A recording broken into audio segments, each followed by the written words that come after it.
Now on to one of my personal favorite topics in all of calculus, related rates. I just really enjoy these. Um, Related rates problems are problems that involve two or more variables that are differentiable with respect to time. Now, a really, really important thing to keep track of here. Every time we are doing derivatives in these problems, it is with respect to time. So if you see a variable that is not t, it is a function of t and requires chain rule. So this is an application of implicit differentiation. Anything that is not a t requires the chain rule when we do the implicit differentiation. So for example, the perimeter of a rectangle, p equals 2l plus 2w. None of those are t, so when I take the derivative, it is going to be with respect to t. So the derivative of p is 1, but then p is a function whose derivative I don't know with respect to time, and I need that derivative. Derivative of 2l is 2, dl dt.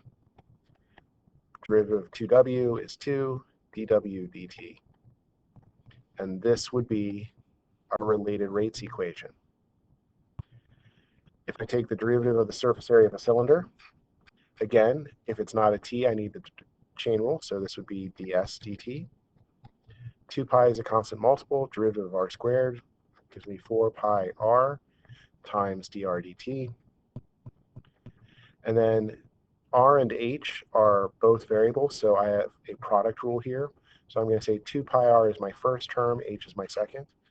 So I have first times derivative of second plus the second times the derivative of the first.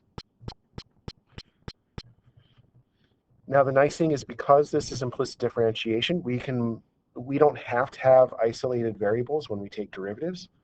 So if I'm asked to take the derivative of distance, d equals the square root of x squared plus y squared, with respect to time, I can go ahead and say, well, I can go ahead and square both sides, and what I'm really being asked is, what's the derivative of d squared equals x squared plus y squared?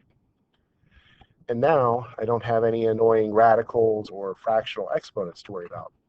So the derivative of d squared with respect to time would be 2d times dd dt. Derivative of x squared would be 2x times dx dt. Plus derivative of y squared would be 2y dy dt. So those are the types of derivatives you're going to be dealing with as you work through related rates problems. The big thing with related rates problems is we are going to be dealing with a lot of information, and I mean a lot. So it's nice to have a framework for how to approach this, mainly focused around how do we organize all of this information. Because there are going to be some things that we are told are constants and some things that are variable. And we have to keep track of all of those. And we're going to have at least two variables, because that's the definition of a related rates problem. Fortunately, these do lend themselves to pictures.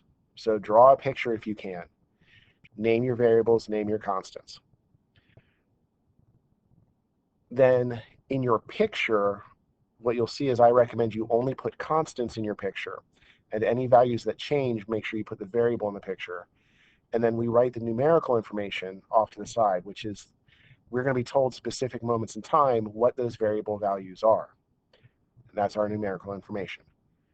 And then, as weird as it sounds, I really strongly recommend you write down what we're trying to find in calculus notation.